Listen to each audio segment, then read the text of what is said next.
If you're interested in making sake, you've came to the right place. Today we're going to start the process and we're going to show you step by step just how it's done.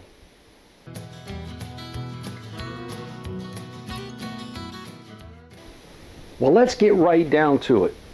And you know that sake is made from rice. And it's been around for centuries, and it's been perfected. It's a process that has a lot of art, skill, science that goes into it. Just like our moonshine, or making our beer, or making wine. Because at the end of the day, sake is just a really high potent, high alcohol by volume wine. But it's a rice wine. So let's get down to why it works and what we can do to make it happen. First of all, you have long grain rice. And long grain rice is probably near about 4-to-1. 4 times as long as it is wide. And then you have medium grain rice. And that in most cases is somewhere around the neighborhood of maybe 2-to-1. And then of course there's the short grain rice. And whoops, there we go. Yeah, short grain rice is almost or less 1 to 1.5 or 1-to-1. It's just as wide as it is long, or it's a little bit wider than it is long. So it becomes it's more round than it is long. Now, what's the difference in these? First of all, can you make sake out of any rice? And the answer is yes. What is the best sake? Or what is the best rice to use for sake? Short grain rice. And the reason is because the short grain rice harbors more starches. And you know, we work hard about converting starches to fermentable sugars and all of that, okay? So it harbors more starch per size of grain than does the medium or the large or long. So that should help you along the way to start with. Now, but can you use long grain rice? Absolutely. You may be a little bit disappointed in your results, but you could. Can you use medium grain? You also could. Now, here's another interesting factoid about making sake. Sake actually converts and ferments at the same time. You see, we're normally used to using a grain or whatever our constituents are in our mash, convert everything to fermentable sugars, and then we ferment those.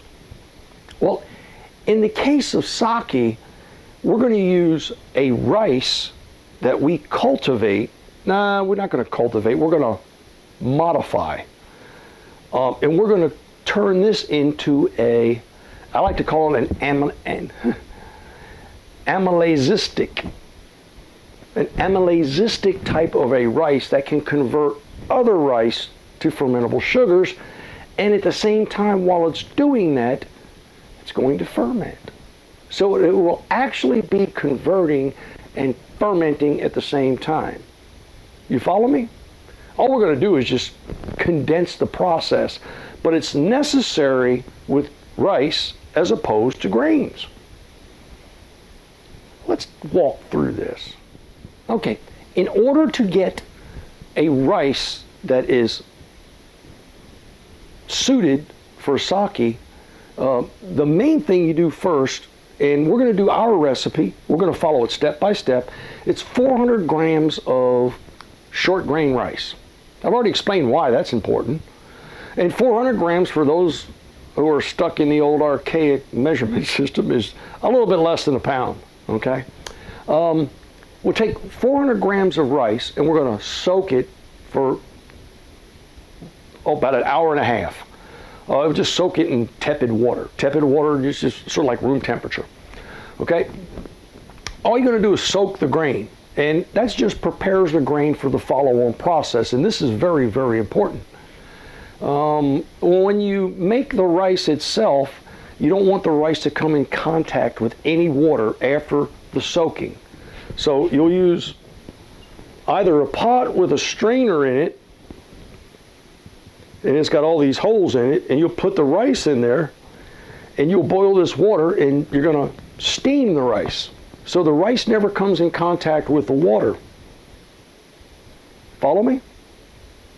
And at the same time, if you do that, make sure you place a muslin cheesecloth or something over top of it, just in case that condensed liquid on the lid drops. So what you don't want is you don't want any water on there. Now, what does the water actually do? The water actually dissipates and washes off the starches that we're looking for. So we don't want that to happen.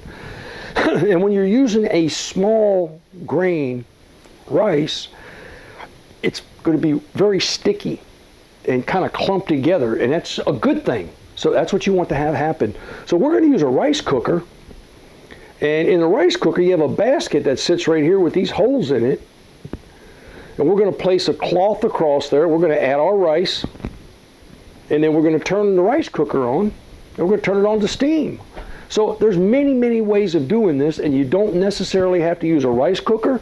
You could actually use a pot on a stove with a colander inside of it. As long as you have a way to just, all you're going to do is steam the rice. And you're going to steam the rice for an hour. You with me so far? Good, let's get to the next step. Now, I've soaked this rice for an hour and a half. And you'll notice how small these grains are.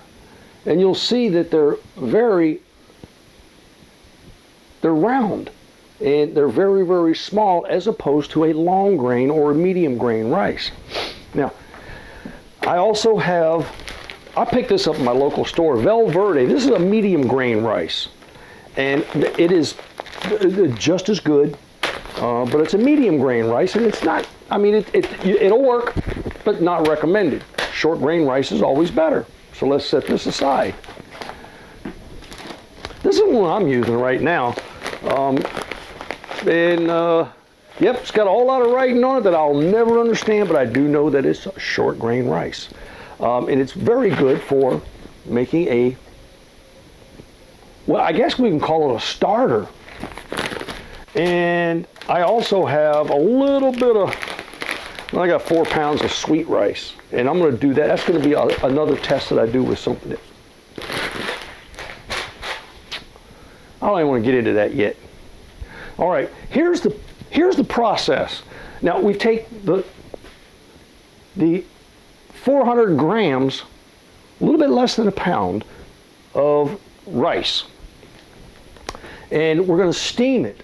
And then once we finish steaming it, we're gonna bring the temperature down to about 86 degrees, and we're gonna add some, and this is just a home sake kit. We're gonna add some spores to it, and this is called Koji kin. And what the Koji kin does is, over a period of about 30 hours, and it takes a while, but it's worth the wait, we're going to grow the fungus on the grains of rice. And that fungus is responsible for breaking down the starches in that grain and any grain you add to it. As an example, very similar to 6-row or 2-row barley. Remember, it has enough amylase to convert itself and others. Well, when you use this and you grow it on your rice, it has enough of the Koji kin, and once it's made, it's called Komi Koji. So Komi Koji is the end product of the rice that's already had these, for lack of better words, bacteria grow on them. And that has enough in it to convert itself and whatever you add to it. Now here's the good news. You can make a bunch of this at one time, and then you can, when you're finished, you can freeze it and use it later on. So it will withstand time, but it will not withstand temperature. So we need to keep this at 86 degrees for about 30 hours, and we're going to show you how we do that as well. So the first thing we're going to do is we're going to add our 400 grams of soaked rice into our rice cooker, and I'm going to show you all of that and then we're going to give that an hour to steam, and then after that we'll sprinkle. And in this case, it takes 1.5 grams of the Koji kin. And in this particular case, we have 10 grams. So there's enough in here to make 22 liters. We're going to make a small batch. And we're going to make a small batch. I picked this up today. This cost me about $9. I was looking for something like this. I'm sure you have many, many options out there. But this one in particular comes with a plastic lid on the inside, and you'll see that it has a flapper. What I can do is I can put a bung in there with an airlock. Guess what this is? It's going to be my sake fermenter. I have this in order, and this is a 40 centimeter. All it really is a cover that I'm going to place inside. You see they got large holes, but this is the standard steaming basket that goes inside my steamer, and I'm going to place that on there, and of course I'll pour the rice on top of that to keep the rice from falling through. Now, additionally, what I'll do is, and I've got one here that's also a 30 centimeter in size. I'll figure out which one to use when the time comes. And I've got a cheesecloth. Now, of course, you know, a steamer is made in order to allow the steam to, and any condensation to escape. But just in the event that some doesn't, and it forms on this lid, it condenses, I don't want it to fall back down on the rice, because remember, we don't want the rice to come in contact with any water during the cooking process, okay? Bear with me.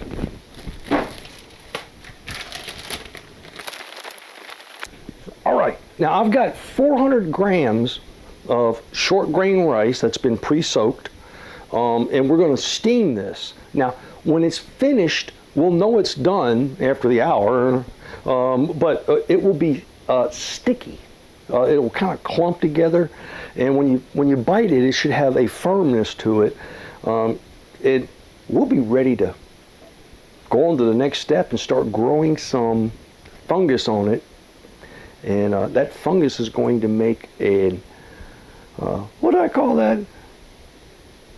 Amylazistic type of a group that I can use for other rice. Now remember, any rice that I use after this, that I add this to, should be steamed in the same manner, okay?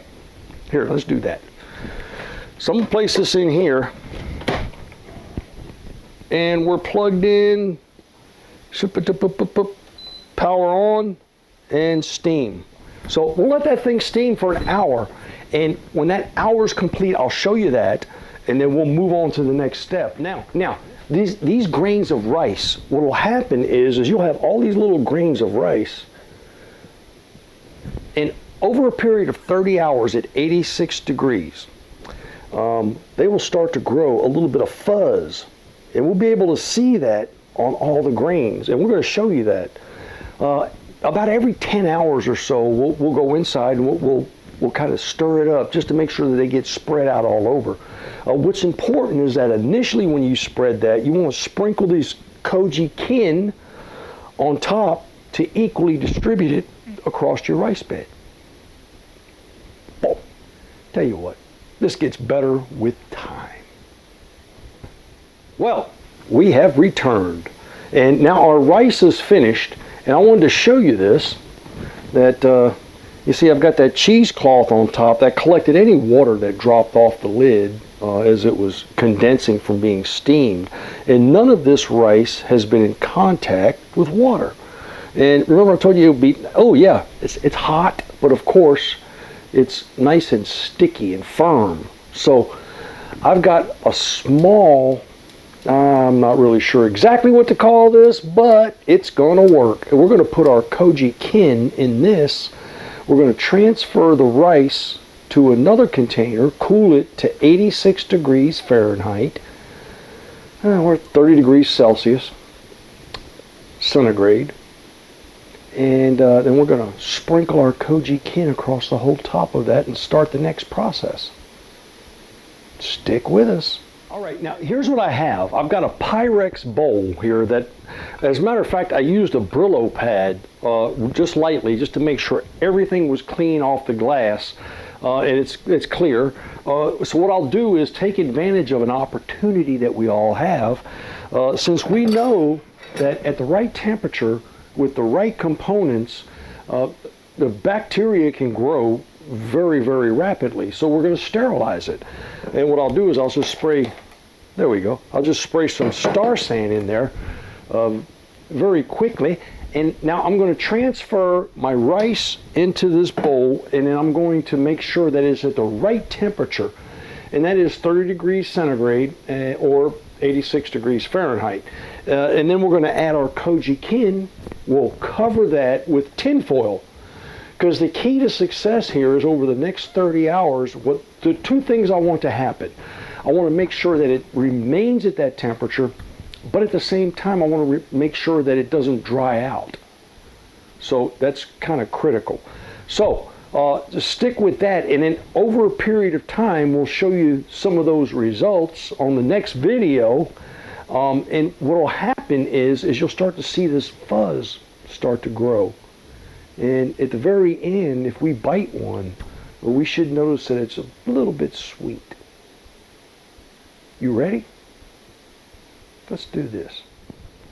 All right, I've got, here's my rice. I'm going to take that rice out of here. And I know that most of you always pay attention and you notice things in the background.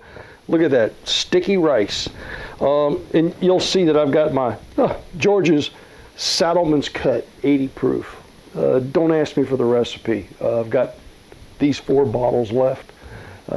Okay, another story in itself. Now what I want to do is I'm going to spread this out and then make sure that I can get it down to the proper temperature. So what I'll do is when I test the temperature, I'll mix it briefly and then check the temperature, because what I need is I need a core temperature.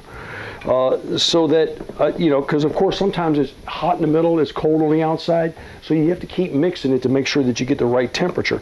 And then we'll cover it, and here's what I've decided to do, and this works extremely well, is I've got a large oven in the house, and I'll heat that oven up.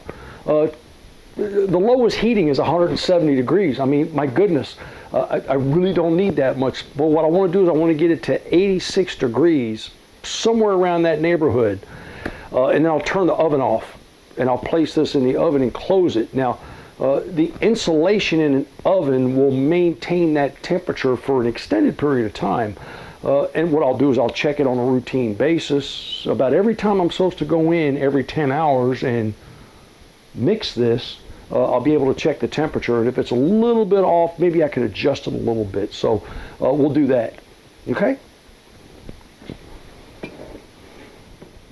Oh wow, yeah, we're like, my goodness, we're at 121 already, and it's still climbing. So it's going to take me a few minutes to just kind of let this thing cool down just a little bit.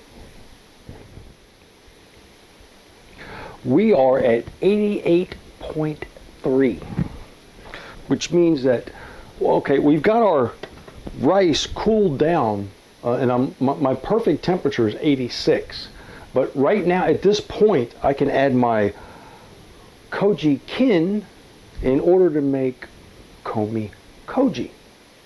I hope you've been following this. And so that's what we're going to do now. We're going to turn this off.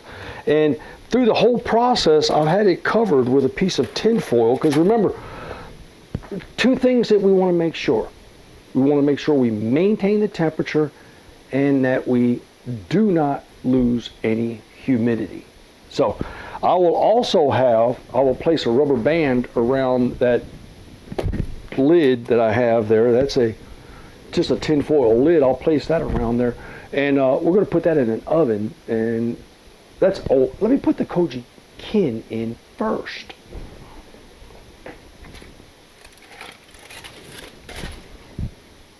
All right, now that we've got our rice down to the proper temperature, we're going to add the Koji kin. And what the Koji kin is really seeds for the microorganism Aspergillus oryzae. I hope I don't have to say that again. But what this does is it will grow on the rice, and it will. As a matter of fact, what it is just malting rice. And then we'll use that in order to malt and convert the next edition of rice that we add to this. Make sense? Well, yes, in the larger sense. So let's do that. Now I've got this small, again, I told you before, I'm not really sure what this is called, but it's really difficult to measure out 1.5 grams of a 10-gram satchel. So I'm just going to kind of wing it in a way, but I know I'll get at least 1.5 grams. But I just want to make sure that I get enough in there. Yeah, because there's enough in here for 22 liters, and we're only going to make a small batch. And so all we do is gently tap this to spread those seeds uniformly across all of these rice seeds. Now, once this is finished, and you'll notice I got a little bit left in there. I can spread those out. Now, every 10 hours, I'll rotate this and make sure that, yep, there we go. Yeah, there we go. It's empty now. Every 10 hours, I'll rotate this to make sure that they're thoroughly mixed. But you'll notice that what I didn't mention was, and I won't use dried rice, minute rice, one-step rice, Uncle Ben's rice. I mean, all of those products, I haven't tried that, so I have no idea. I'm guessing because of the process and how intense it is, that those are probably not really good choices. But it's up to you if you want to give it a try. I mean, let me know if it works. But right now, we're using a straight grain of it's the short rice. And we're going to make this, and again, like I told you, we're going to put the rubber band across the outside of this to seal it up. Now, last but not least, this will remain in an oven. It'll be a 30-hour process, and we'll come back to that. And I've got this, it's glass, so we'll be able to see through it a little bit. And I might even open it up so we can see what's happening. I just want to share this with you because at the very end, this will be the same as a malted grain. Because remember, a malted grain can convert itself, and depending on the diastatic power, it can also convert another adjunct, which would be a flaked product or something like that, with it, in converting starches to fermentable sugars. But in this particular case, we're going to convert the starches that are resident in rice to fermentable sugars. So we'll use this as the basis for that. Does that, I hope I haven't lost you yet. And here's the good news, is that the amount that you make depends on what you want to use in the future. So you could actually take this once it's finished and chop it off and put it in a bag and put it in a freezer, and you can defrost it and use it later because that growth that's on there will not die when you freeze it. But remember, it gets too hot, it's just like amylase. It becomes inoculated, so you can't use it. Now, I guess that's enough for part one. We're at this point, I'm just going to place this in the oven for 30 hours. And we'll see what we can grow. Happy distilling.